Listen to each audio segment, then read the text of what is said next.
بسم الله الرحمن الرحيم والشمس وضحاها. اعوذ باللہ من الشیطان الرجیم. بسم اللہ الرحمن الرحیم. الحمد للہ الواحد الاحد الفرد الصمد ولم یلد ولم یولد ولم یکن له شریک فی الملک ولم یکن له ولی من الذل وکبرہ تکبیرا. والصلاة والسلام علی مصدر الخیر واشرف بریتہ ابی القاسم المصطفیٰ محمد وعلی آلہ الطیبین الطاہرین المنتجبین. اما بعد. برادران گرامی، ہماری آج کی گفتگو ایک لفظ کے متعلق ہے. عربی زبان کا لفظ ہے توفیق، جو کہ باب تفعیل کی مصدر ہے. تو بہت سے ایسے لفظ ہم روزانہ استعمال کرتے ہیں کہ چونکہ ان لفظوں کو استعمال کرتے ہیں لیکن ان کے معنی کا پتہ نہیں ہوتا، تو اس لیے لفظوں کا استعمال بھی اکثر ہمارا غلط ہو جاتا ہے. تو لفظ کے درست استعمال کے لیے ظاہر ہے اس کے معانی کی طرف متوجہ ہونا انتہائی ضروری ہے. اور انہی الفاظ میں سے ایک لفظ توفیق ہے جس کا استعمال ہم اکثر غلط کرتے ہیں. تو لفظ توفیق کا معنی ہے خداوند عالم کی طرف سے کسی نیک کام کے انجام دینے کے لیے کامیابی کی راہیں ہموار ہو جانا. یعنی پروردگار عالم کی طرف سے وہ سارے امکانات موجود ہوں، بندے کو سارے امکانات مالک عطا کر دے جن کی بنیاد پر وہ کوئی بھی اچھا کام، کوئی بھی نیک کام، کوئی بھی مستحسن کام انجام دے سکتا ہو. تو اسی کو توفیق کہا جاتا ہے. لیکن ہم اس کا استعمال غلط اس انداز میں کرتے ہیں کہ ہم لوگ جو ہیں توفیق پروردگار عالم کی طرف سے حاصل ہوتی ہے، لیکن اس کے باوجود ہم یہ کہہ رہے ہوتے ہیں کہ اللہ سے دعا گو ہوں کہ اللہ مجھے توفیق دے. یہ توفیق خداوند عالم کی طرف سے اور راہیں ہموار ہو چکی ہیں. خداوند عالم کی طرف سے آپ کو امکانات دے دیے گئے ہیں. اس کے باوجود یہ کہنا کہ مثلا اگر کسی سے کہا جائے کہ جی آپ نماز پڑھیں، تو وہ کہتے ہیں کہ جی دعا کریں کہ اللہ توفیق دے. تو اس بیچارے کو چونکہ توفیق کے لفظ کے معنی کا پتہ نہیں ہے، تو اس لیے اس لفظ کا استعمال غلط کرتا ہے. توفیق کا معنی ہے کہ امکانات کا مہیا کر دینا مالک کی طرف سے، اللہ کی طرف سے. تو اس نے تو آپ کو امکانات مہیا کر دیے، اس نے آپ کو صحت دی، اس نے آپ کو تندرستی عطا کی، اس نے آپ کو کامل الاعضاء خلق کیا، لنگڑا، لولا، محتاج، اندھا، نابینا نہیں بنایا ہے، جس میں طاقت عطا کی ہے، نماز پڑھ سکتا ہے، وقت بھی دیا ہے اس کو. لیکن اس کے باوجود وہ آدمی خود وقت کو ضائع کر دیتا ہے دوسرے امور میں، دوسرے کاموں میں، اور اسی طرح سے اپنے جو اس کے خواہ ہیں ان کو کسی اور کام میں مصروف کر دیتا ہے. اور نماز پڑھ سکتا ہوتا ہے، اس کے پاس وقت ہوتا ہے، اس کے پاس سارے لوازمات موجود ہوتے ہیں، مسجد موجود ہے، پانی موجود ہے، وضو کا پانی موجود ہے، صاف ستھرا لباس موجود ہے، لیکن اس کے باوجود بھی یہ کہتا ہے کہ دعا کریں کہ جی اللہ توفیق دے. اللہ نے آپ کو توفیق دے دی میرے بھائی، آپ اس توفیق کو ضائع کر رہے ہیں. اسی طرح مثلا سے ماہ رمضان جو مبارک کا مہینہ آ گیا ہے اور روزے رکھنا ہے، اور کوئی آدمی روزے نہیں رکھ رہا، تو آپ اس سے کہیں کہ آپ روزہ کیوں نہیں رکھتے، تو وہ کہتے ہیں کہ جی دعا کریں کہ اللہ توفیق دے. اور اللہ نے آپ کو توفیق دے دی، مالک نے آپ کو تندرست بنایا، صحت مند بنایا، اور روزہ آپ رکھ سکتے ہیں. اور ڈاکٹر نے بھی آپ کو نہیں روک رکھا ہے، کوئی ایسا مرض بھی آپ کو لاحق نہیں ہے جو روزہ رکھنے کی راہ میں رکاوٹ ہو سکتا ہو. تو روزہ رکھنے کی تمام تر وہ جو امکانات ہیں وہ اللہ تعالیٰ نے آپ کو عطا کر دیے، لیکن اس کے باوجود آپ روزہ نہیں رکھ رہے اور کہہ رہے ہیں کہ اللہ سے دعا کرتے ہیں کہ اللہ ہمیں توفیق دے. تو اللہ نے تو توفیق دے دی، آپ نے اس توفیق کو ضائع کر دیا ہے. اسی طرح سے باقی بھی تمام امور ہیں، جتنی بھی نیکیاں ہیں وہ ساری نیکیوں کو ہم ضائع کر دیتے ہیں. تو نیکی کا انسان نیکی کو ضائع کر بیٹھے تو اسے ملال ہونا چاہیے، دکھ ہونا چاہیے، رنج ہونا چاہیے کہ یہ مجھ سے موقع ہاتھ سے کیسے نکل گیا. دنیاوی امور کے لیے ہم کہیں سے اگر ہمیں 500 روپے آمدنی ہونا تھی اور ہم اس موقع کو ضائع کر بیٹھے ہیں تو بڑی تکلیف ہوتی ہے کہ میں وہاں سے 500 روپے کما سکتا تھا لیکن نہیں کما سکا ہوں۔ تو اسی طرح سے نیکی کے فوت ہو جانے پر کہ نیکی نہیں کر سکا انسان اور موقع گزر گیا ہے تو اس پر بھی اسے دکھ اور رنج اور افسوس تو ہونا چاہیے۔ سرکار امیر المومنین علی ابن ابی طالب علیہ السلام مولا فرماتے ہیں کہ کوئی ایسی نیکی اللہ نے خلق نہیں کی ہے جو علی کے ہاتھ سے بچ کے نکل گئی ہو، اور واقعی اسی طرح سے قرآن مجید کی بہت سی ایسی آیات ہیں جن پر اور لوگوں کو موقع نہیں ملا عمل کرنے کا، لیکن امیر المومنین علی ابن ابی طالب علیہ السلام نے ان آیات پر عمل کیا ہے، جیسے کہ آیت نجوہ ہے، کسی اور کو موقع نہیں ملا اور امیر المومنین علی ابن ابی طالب علیہ السلام نے اس پر عمل کیا اور بعد میں وہ آیت منسوخ ہو گئی۔ تو جس طرح امیر المومنین یہ فرما رہے ہیں کہ کوئی ایسی نیکی نہیں جو علی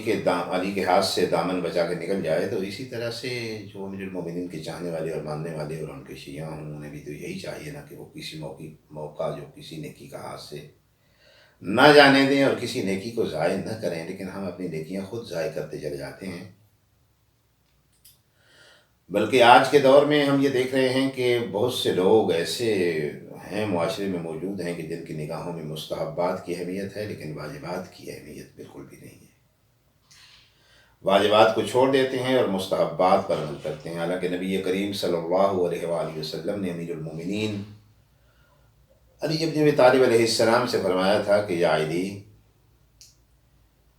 آپ نے خیال رکھنا ہے کہ آپ جب دنیا والوں کو دیکھیں کہ وہ مستحبات کے انبار لگا رہے ہوں اور پہاڑ بنا رہے ہوں مستحب کاموں کے، اور تو آپ نے یہ کرنا ہے کہ آپ نے اس وقت اپنے واجبات بجا لانے ہیں۔ مستحب کاموں کی ہماری نگاہ میں بہت اہمیت ہے۔ مثلا آپ شب قدر کے اعمال ہیں، جو واجب نمازیں لوگ اپنی چھوڑتے چلے رہتے ہیں، سارا سال واجب نمازیں نہیں پڑھتے ہیں، وہ شب قدر میں آ جاتے ہیں۔ کہ شب قدر میں اعمال کا بجا لانا واجب تو نہیں ہے، اصل میں واجب تو آپ کی پنجگانہ نمازیں تھیں جنہیں آپ نے سارا سال ضائع کیا اور اب آپ شب قدر میں آ گئے اعمال بجا لانے کے لیے۔ تو یہ آج کا مطلب آپ کی نگاہ میں مستحب کی اہمیت ہے اور واجب کی اہمیت نہیں ہے۔ اسی طرح سے لوگ جو ہیں وہ مستحب کام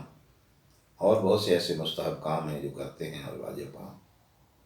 بجا نہیں لاتے ہیں۔ شب برات کے اعمال، شب برات کے اعمال ہیں اور وہ کرتے ہیں، اور اسی طرح سے نوافل پڑھتے ہیں اور واجب نمازیں ہیں۔ نماز عیدین وہ فی زمانہ مجتہدین کے فتوے کے مطابق واجب نہیں ہے، لیکن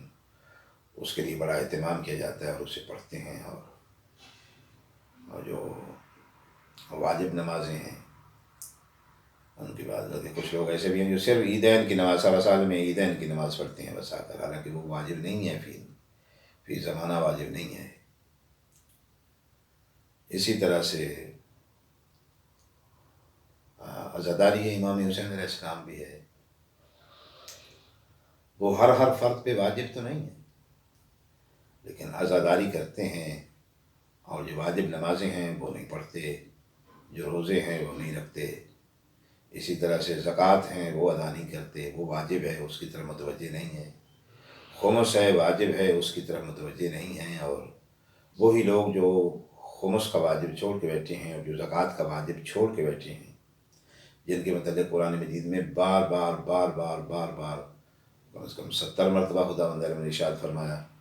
اقیموا الصلاۃ وآتوا الزکاۃ، نماز قائم کرو اور زکوٰۃ دو، نماز قائم کرو اور زکوٰۃ دو، نماز قائم کرو اور زکوٰۃ دو۔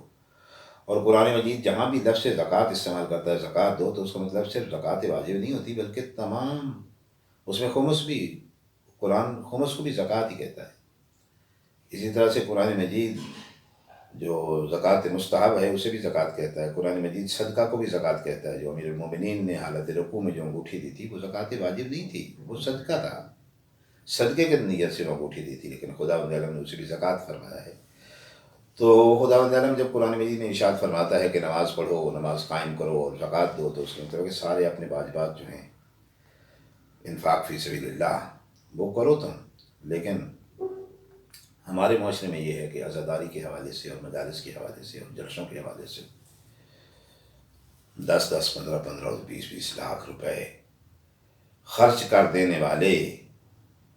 انہوں نے کبھی یہ نہیں سوچا کہ ہم نے زکوٰۃ بھی دینی ہے اور ہم نے خمس بھی دینا ہے، اور خمس بھی ہم پر واجب ہے اور زکوٰۃ بھی ہم پر واجب ہے۔ تو یہ وہی ہے کہ توفیق، جس طرح نماز کی توفیق ہے ادا نہیں کی جا رہی، جس طرح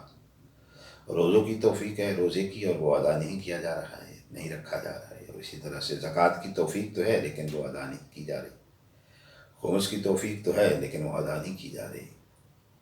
اور بالفعل اگر آپ یہ کہہ دیں کہ عزاداری ہے سید الشہداء امام حسین علیہ السلام واجب ہے، تو واجب پھر اس حد تک تو واجب نہیں ہے کہ آپ ایک جلسے میں مثلاً 20 افراد کو بلائیں،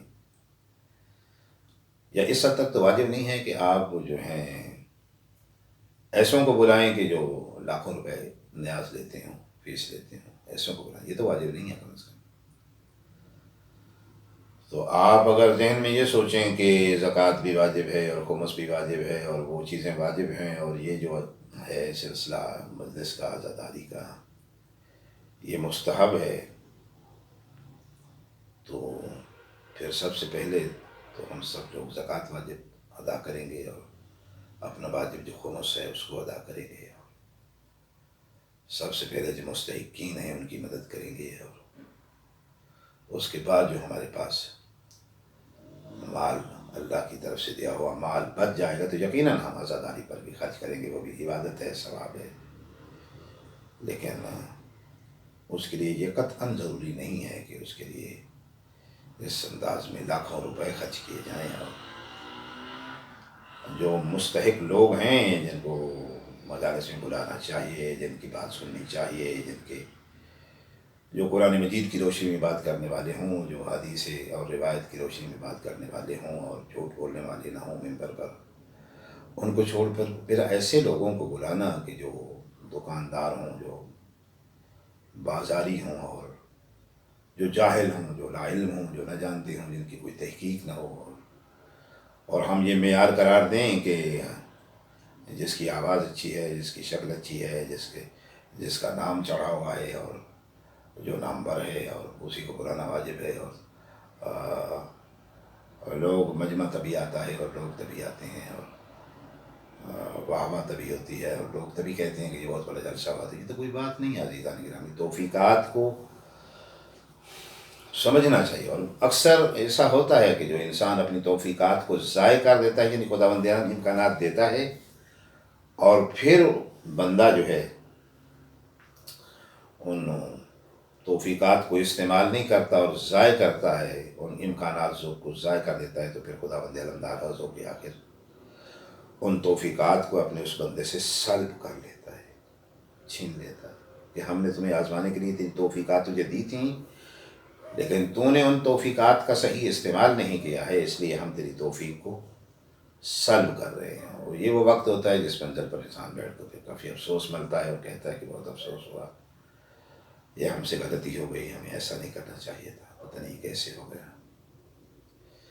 تو توفیقات کے سلب ہونے سے پہلے ان توفیقات کا صحیح مورد میں استعمال جو انسان کر لیتا ہو، وہی اخروی زندگی کا کامیاب تاجر ہے، اور اسی نے بارگاہ رب العزت میں وہ اچھی تجارت کی ہے اور آخرت کو کمایا ہے۔ تو اس بات کو سمجھنے کی ضرورت ہے اور خداوند علم کی عطا کردہ توفیقات کو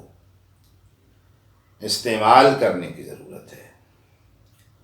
ہماری صورت حال یہ ہے عزیزان گرامی کہ ہم سے اگر آ کر کوئی مستحق کوئی سوال کرے، جو واقعی مستحق ہو سوال کرے ہو، اور وہ حالت اضطراب اور حالت اضطرار میں ہو اور اس کی مدد کی جانی چاہیے، تو ہم اس کی مدد نہیں کرتے ہیں۔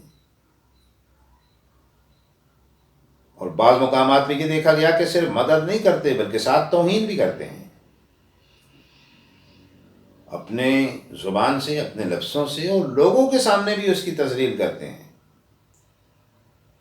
وہ شریف لوگوں، اگر تم خود مدد نہیں کرنا چاہتے یا نہیں کر رہے ہو تو کم از کم دھکے تو نہ دو، جیسا کہ قرآن مجید میں خالق کائنات نے فرمایا، میں تجھے ایسا شخص دکھاؤں جو دین کی تکذیب کر رہا ہے. تو فرمایا کہ ابھی میں تجھے وہ شخص دکھاتا ہوں کہ جو دین کا مکذب ہے، جس نے دین کو جھٹلا دیا ہے. فَذَلِكَ الَّذِي يَدُعُّ الْيَتِيمَ، یہ وہی ہے جو یتیم کو دھکے دیتا ہے. یعنی یتیم کی مدد نہیں کرنی تو آپ مدد نہ کریں. یہ نہ کہ یتیم کو دھکے دیں آپ، یہ نہ کہ آپ یتیم کی تذلیل کریں، نہ یہ کہ آپ یتیم کی توہین کریں یا کسی اور مستحق کی توہین اور تذلیل کرنے کی بجائے تو صرف خاموشی سے انکار کر دینا وہ زیادہ بہتر ہے. رب العالمین ہم سب کو یہ جرأت، یہ طاقت عطا فرمائے کہ ہم توفیقات کا صحیح استعمال کریں. کہیں ایسا تو نہیں کہ رب العالمین ہم سے ناراض ہو گیا ہو اور ہم اپنی توفیقات کو ضائع کر رہے ہوں، اور جس چیز کو جس محل میں صرف ہونا ہے اس کی بجائے ہم کسی اور مقام اور کسی اور محل میں اس کو صرف کر رہے ہوں. وآخر دعوانا ان الحمد للہ رب العالمین.